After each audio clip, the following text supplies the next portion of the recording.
नमस्कार, स्वागत है आपका जनगण मन 24/7 पर, जो कि मेरा यूट्यूब चैनल है। आप उसे लाइक करें, सब्सक्राइब करें और लगातार अपने सुझाव जरूर भेजें, क्योंकि आपके सुझाव मेरे लिए बहुत कीमती हैं।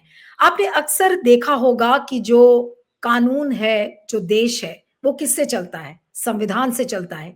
लेकिन आज के जमाने में कुछ ऐसे जज हैं जो आपको कुछ और ही सीख देना चाहते हैं। जी हाँ, मैं बात कर रही हूँ इलाहाबाद उच्च न्यायालय यानी कि इलाहाबाद हाईकोर्ट के जज शेखर कुमार यादव की, जिनका कहना है और उन्होंने एक विवाद बड़ा खड़ा कर दिया है ये कह के कि ये हिंदुस्तान है और देश बहुमत की इच्छा के अनुसार चलेगा। वह दक्षिणपंथी संगठन विश्व हिंदू परिषद के कार्यक्रम में भाग ले रहे थे, जहां पर उन्होंने ये बात कही है। और एक जज के रूप में ऐसे किसी धार्मिक संगठन के कार्यक्रम में शामिल होने की हामी भर कर उन्होंने पहले ही बहुत बड़ा एक विवाद खड़ा कर दिया। सवाल यह है कि क्या किसी जज को एक ऐसे धार्मिक कार्यक्रम में हिस्सा लेना चाहिए या नहीं लेना चाहिए। अब कार्यक्रम में शामिल होने के दौरान भी उन्होंने विवादास्पद बयान दिए। कार्यक्रम में शामिल तो हुए, लेकिन उन्होंने साथ में विवादास्पद बयान भी दिए हैं। और अगर आप बार एंड बेंच की रिपोर्ट को अगर आप उठाकर देखें, तो अगर उसके अनुसार जस्टिस शेखर कुमार यादव ने मुस्लिम समुदाय के खिलाफ विवादास्पद बयान दिया है और कहा है कि बहुसंख्यकों का कल्याण और खुशी दूसरों की इच्छाओं से ऊपर है। ये बहुत बड़ी बात है। एक जज जो कि संविधान की शपथ लेता है, वो ये कह रहा है कि बहुसंख्यकों का कल्याण और खुशी दूसरों की इच्छा से ऊपर है। महान माय लॉर्ड है ये। और उसी रिपोर्ट के अनुसार उन्होंने ये भी कहा है कि मुझे यह कहने में कोई संकोच नहीं है कि ये हिंदुस्तान है और ये देश यहाँ रहने वाले बहुसंख्यकों की इच्छा के अनुसार काम करेगा। ये कानून है। यह उच्च न्यायालय के न्यायाधीश के रूप में बोलने के बारे में नहीं है, बल्कि कानून बहुसंख्यकों के अनुसार काम करता है। यानी कि वो जो कह रहे हैं उसको जस्टिफाई भी कर रहे हैं कि मैं एक न्यायाधीश हूं, इसलिए नहीं, बल्कि बहुसंख्यकों के अनुसार काम करना चाहिए। इसे एक परिवार या समाज के संदर्भ में देखें, केवल वही स्वीकार किया जाएगा जो बहुसंख्यकों के कल्याण और खुशी को सुनिश्चित करता है। अब जरा माय लॉर्ड शेखर यादव से ये पूछा जाए कि क्या उन्होंने संविधान पढ़ा है, या फिर संविधान का वो पन्ना उन्होंने फाड़ कर फेंक दिया है, जिसमें कि ये कहा गया है कि भारत एक बहुल्य देश है, जहां पर सारे धर्म के लोग रहते हैं और सब धर्म के लोग बराबर हैं। और यहाँ पर एक जज होकर अगर वो केवल एक बहुसंख्यकों की बात कर रहे हैं, तो फिर या तो शेखर यादव जैसे जजों को अदालत में रहने का अधिकार नहीं है, या फिर उनको किसी न किसी सजा सुनाई जाए, क्योंकि वो इस देश में रहने लायक है ही नहीं, और ना ही इस तरीके का फैसला सुनाने के वो लायक हैं कि एक जज की कुर्सी पर बैठकर अगर आप बहुसंख्यकों का पाठ पूरे देश में सुना रहे हो, तो आप ऐसे जज को क्या कहोगे? क्या ऐसे जज को देश में रहना चाहिए? सबसे बड़ा ये सवाल है। और क्या उस जज को उस कुर्सी पे बैठकर कोई फैसला सुनाने का हक है? उन्होंने यूसीसी यानी कि यूनिफॉर्म सिविल कोड, समान नागरिक संहिता पर भी बात की है। यूसीसी का उद्देश्य मानकीकृत व्यक्तिगत कानूनों का एक सेट स्थापित करना है, जो सभी नागरिकों पर लागू होता है, चाहे उनका धर्म, लिंग या जाति कुछ भी हो। इसमें विवाह, तलाक, गोद लेना, विरासत और उत्तराधिकार जैसे पहलू शामिल होंगे। मुस्लिम समुदाय का नाम लिए बिना न्यायाधीश साहब ने कहा है कि कई पत्नियां रखना, 3 तलाक और हलाला जैसी प्रथाएं अस्वीकार्य हैं। यानी कि वो मुस्लिम्स के जो कल्चर्स हैं उनको भी वो नहीं मानना चाहते हैं। उन्होंने ये भी कहा है कि हिंदू धर्म ग्रंथों जैसे शास्त्रों और वेदों में महिलाओं को देवी के रूप में पूजा जाता है, लेकिन एक खास समुदाय के लोग अभी भी कई पत्नियां रखने, हलाला करने या 3 तलाक का अधिकार मांगते हैं। यानी कि किस घृणा भाव से वो मुसलमान समुदाय को देखते हैं, वो भी एक धार्मिक मंच से। ये इसका जीता जागता प्रतीक है। अब मैं और भी कोट करूंगी जो उन्होंने कहा है, आप उस महिला का अपमान नहीं कर सकते जिसे हमारे शास्त्रों और वेदों में देवी के रूप में मान्यता दी गई है। आप 4 पत्नियां रखने, हलाला करने या 3 तलाक का अधिकार नहीं मांग सकते।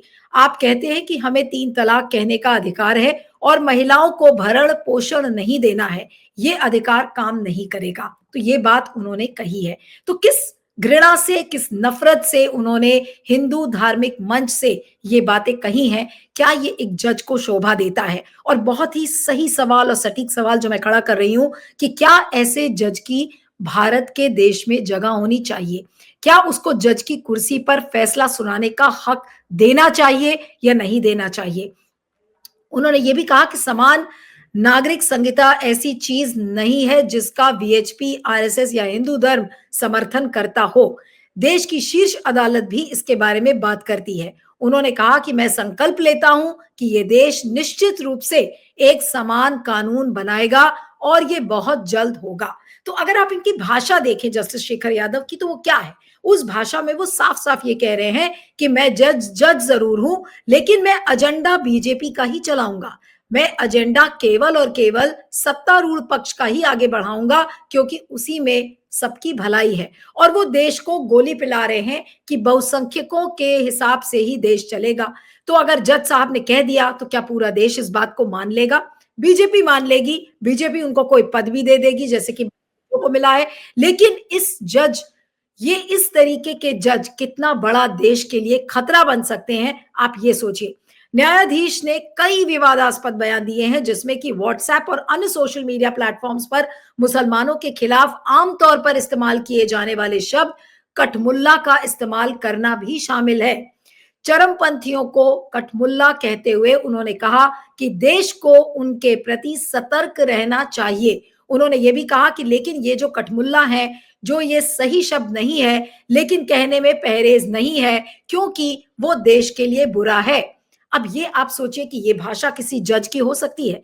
कोई जज मुसलमान समुदाय के लिए कठमुल्ला शब्द का अगर इस्तेमाल करे, तो क्या ऐसे जज को क्या करना चाहिए देश में? उसे क्या अदालत से बाहर नहीं निकाल देना चाहिए या देश से बाहर नहीं निकाल देना चाहिए? Pardon me for saying this, वो एक सिटिंग जज है। लेकिन एक सिटिंग जज अगर इस तरीके की भाषा का इस्तेमाल करेगा तो लोग क्या करेंगे? उसकी उसके उनके भाषण पर ताली बजाएंगे। बीजेपी आरएसएस जरूर ताली बजा सकता है, लेकिन कोई भी सभ्य व्यक्ति जो कि एक सेक्युलर इंडिया में विश्वास रखता है, वो शायद ऐसी बातों का स्वागत कभी नहीं कर सकता। उन्होंने ये भी कहा कि कठमुल्ला देश के लिए घातक हैं, देश के खिलाफ हैं, जनता को भड़काने वाले लोग हैं, देश आगे न बढ़े इस प्रकार के लोग हैं, उनसे सावधान रहने की जरूरत है। यानी कि उन्होंने मुसलमान समुदाय के खिलाफ इतना जहर वीएचपी के उस कार्यक्रम से बढ़ाया है कि लोग उसे देखते रह जाएंगे कि एक जज, वो भी सिटिंग जज, इस तरीके की बात करता है। एक जज को न्याय की कुर्सी पर बैठकर सब लोगों को बराबरी का दर्जा देना चाहिए, लेकिन ये जज साहब ऐसे हैं जिन्होंने मुसलमान समुदाय के खिलाफ जहर की पूरी किताब पढ़ डाली है वीएचपी के इस मंच से, क्योंकि उनको लग रहा था कि आज मैं जो भी बोलूंगा उसके आधार पर मेरे आगे की जो पदोन्नति है वो होगी। आज जो मैं बोल रहा हूं उसी के आधार पर मुझे आगे का पद मिलेगा। तो आज मैं बीजेपी और आरएसएस के पैर पकड़ लेता हूं इन्हीं बातों को करके। मुझे शर्म आती है इस जज के बारे में बात करके भी, क्योंकि वो इलाहाबाद उच्च न्यायालय के जज हैं, जहां से जस्टिस गोविंद माथुर जैसे जजेस वहां के चीफ जस्टिस रहे हैं। और मैं जस्टिस गोविंद माथुर को आज जब मैंने फोन किया तो वो थोड़े से व्यस्त थे, लेकिन उन्होंने अपनी प्रतिक्रिया जो मुझे व्हाट्सएप पर लिखकर भेजी है, तो मैं उसको पढ़कर आपको सुनाना चाहूंगी। क्योंकि एक ये जज हैं इलाहाबाद हाईकोर्ट के, जो कि चीफ जस्टिस थे इलाहाबाद हाईकोर्ट के, और एक जस्टिस शेखर यादव है। मैं पढ़ के सुनाना चाहती हूँ। विश्व हिंदू परिषद के कार्यक्रम में इलाहाबाद उच्च न्यायालय के न्यायाधीश द्वारा दिया गया वक्तव्य निंदनीय और शर्मनाक है। भारत एक संवैधानिक लोकतंत्र है जहां संविधान की नैतिकता और मूल्य ही सर्वोच्च है। ये देश बहुसंख्यकवाद नहीं अपितु कानून से चलता है। विश्व हिंदू परिषद के मंच से न्यायाधीश महोदय ने जो कुछ भी कहा वह उनके द्वारा ली गई संविधान की शपथ के विरुद्ध है। न्यायाधीश महोदय ने जो कुछ भी कहा वो हमारे संवैधानिक मूल्यों और धर्मनिरपेक्षता के आदेशों पर गहरा आघात है। एक न्यायाधीश से क्या एक सामान्य नागरिक से भी इस प्रकार के वक्तव्य की अपेक्षा नहीं की जा सकती। पूर्व मुख्य न्यायाधीश इलाहाबाद उच्च न्यायालय। यानी कि ये मैं बात इतनी देर से जो मैं आपको कह रही थी, ये मैं नहीं कह रही हूं, ये इलाहाबाद के पूर्व चीफ जस्टिस ने ये कहा है कि ये कानून के विरुद्ध है, ये संविधान के विरुद्ध है और इस तरीके की भाषा का कोई भी स्वागत नहीं कर सकता। लेकिन वीएचपी के उस कार्यक्रम में तमाम बैठे लोगों ने जस्टिस शेखर यादव के उस वक्तव्य पर तालियां बजाई हैं। उन्होंने ये भी कहा कि एक समुदाय में बच्चों को दया और अहिंसा के मूल्यों की शिक्षा दी जाती है और उसके लोगों को सहनशील बनाया जाता है। हालांकि दूसरे समुदाय में बच्चों से सहनशीलता की उम्मीद करना मुश्किल होगा, खासकर तब जब वे अपने सामने जानवरों की हत्या होते हुए देखते हैं। ये बताइए, ये कोई जज कुछ इस तरीके की बातें करेगा? फिर उन्होंने ये कहा, हमारे देश में हमें छोटी उम्र से ही सभी जीवित प्राणियों, यहाँ तक कि सबसे छोटे जानवरों का भी सम्मान करना और उन्हें नुकसान पहुंचाने से बचना सिखाया जाता है। यह सबक हमारे व्यक्तित्व का हिस्सा बन जाता है। शायद यही वजह है कि हम अधिक सहनशील और दयालु होते हैं। दूसरों के दुख में हमें दर्द महसूस होता है, लेकिन ऐसा हर किसी के साथ नहीं होता। हमारी संस्कृति में बच्चों को भगवान के मार्गदर्शन में पाला जाता है, वैदिक मंत्र सिखाए जाते हैं और अहिंसा के मूल्यों से भर दिया जाता है। हालांकि कुछ अन्य संस्कृतियों में, फिर से वो कुछ अन्य की बात कर रहे हैं और उनकी मंशा मुसलमान समुदाय से, उन्होंने कहा है कि कुछ अन्य संस्कृतियों में बच्चे जानवरों की हत्या होते हुए देखते हुए बड़े होते हैं, जिससे उनसे सहनशीलता और करुणा विकसित करने की उम्मीद करना मुश्किल हो जाता है। और कितना ज्यादा जहर उगलेंगे माय लॉर्ड मुसलमान समुदाय के ऊपर। क्या आप सब ये चाहते हैं कि मुसलमान समुदाय देश से बाहर चला जाए? क्या कहा जाए, अगर जज की कुर्सी पर बैठे हुए जज ही इस तरीके की भाषा का इस्तेमाल कर रहे हैं, तो फिर पॉलिटिकल पार्टी से आप क्या उम्मीद कर सकते हैं? न्यायमूर्ति यादव ने आगे कहा है कि जहां गाय गीता और गंगा संस्कृति को परिभाषित करती है, जहां हर घर में हरबाला देवी की मूर्ति होती है और हर बच्चा राम होता है, ऐसा मेरा देश है। यानी कि देश को भी वो बता रहे हैं कि कैसा होना चाहिए। संविधान की कुर्सी पर बैठकर वो ये बताने की कोशिश कर रहे हैं कि आप गाय गीता और गंगा की संस्कृति याद करिए। उन्होंने ये भी उल्लेख किया कि हिंदू होने का मतलब केवल गंगा में स्नान करने या चंदन लगाने वालों तक सीमित नहीं है। उनके अनुसार जो कोई भी इस भूमि को अपनी मां मानता है और संकट में के समय देश के लिए अपने प्राणों की आहुति देने के लिए तैयार रहता है, चाहे उसकी धार्मिक मान्यताएं कुछ भी हो, चाहे वे कुरान को मानते हो या बाइबल को, वह हिंदू है। हालांकि उन्होंने कहा कि जब मुस्लिम समुदाय के भीतर हलाला, तीन तलाक और गोद लेने से संबंधित चिंताओं जैसे सामाजिक मुद्दों की बात आती है, तो उन्हें समुदाय की ओर से उन्हें संबंधित करने का कोई साहस नहीं दिखाता या कोई पहल नहीं होती।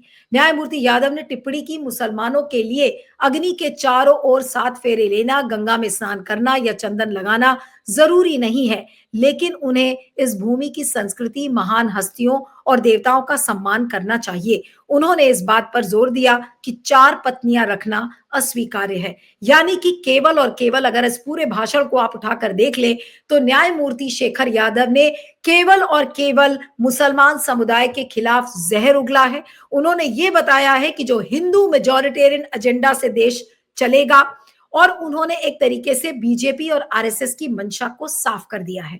तो उन्होंने अपने पदोन्नति, अपने जो आगे के उनके ग्रीनर पास्चर्स हैं, उसका उन्होंने रास्ता साफ कर लिया है। लेकिन उन्होंने आज ये भी साबित कर दिया कि जज की कुर्सी पर बैठकर जज किस तरीके से संविधान की धज्जियां उड़ा रहे हैं। जस्टिस डीवाई चंद्रचूड़ ने प्रधानमंत्री नरेंद्र मोदी के साथ आरती की थी, उन्होंने खुलेआम मंदिरों में दर्शन किए, उन्होंने हिंदू धर्म के बारे में तमाम बातचीत की, और उन्हीं की शागिर्दी में अब आगे के जितने जजेस हैं वो चल रहे हैं। आपको याद होगा, मैंने कई प्लेटफॉर्म्स पर इस बात को कहा जब जस्टिस चंद्रचूड़ ने आरती की थी कि किस तरीके का सबक बाकी जजेस के लिए वो छोड़ कर जा रहे हैं, और जस्टिस शेखर यादव उसका पहला नमूना है। जस्टिस डीवाई चंद्रचूड़ के रिटायर होने के बाद जस्टिस शेखर यादव का ये भाषण अपने आप में एक एविडेंस है, एक सबूत है कि किस तरीके की लेगेसी चंद्रचूड़ साहब छोड़कर गए हैं, और उन्हीं के पद चिन्हों पर आज जस्टिस शेखर यादव चल रहे हैं। कल हाईकोर्ट के हो सकता है और भी जजेस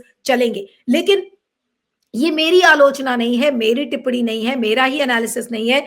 जस्टिस गोविंद माथुर, जो कि इलाहाबाद के फॉर्मर चीफ जस्टिस रहे हैं, उन्होंने क्या कहा है आपको मैंने सुनाया कि ये सारी चीजें संविधान के विरुद्ध हैं और कानून इन चीजों की इजाजत नहीं देता। तो कोई जस्टिस शेखर यादव के सामने कानून और संविधान के पन्ने खोलकर कम से कम उनको ये तो बताए कि हमारा संविधान क्या कहता है, हमारा देश किस चीज की इजाजत देता है। जिस चीज की इजाजत उन्हें नहीं है, वो जज की कुर्सी पर बैठे हुए ये काम कर रहे हैं। तो आज मेरा चलते चलते यही सवाल है कि क्या इस जज को जज की कुर्सी पर बैठना चाहिए?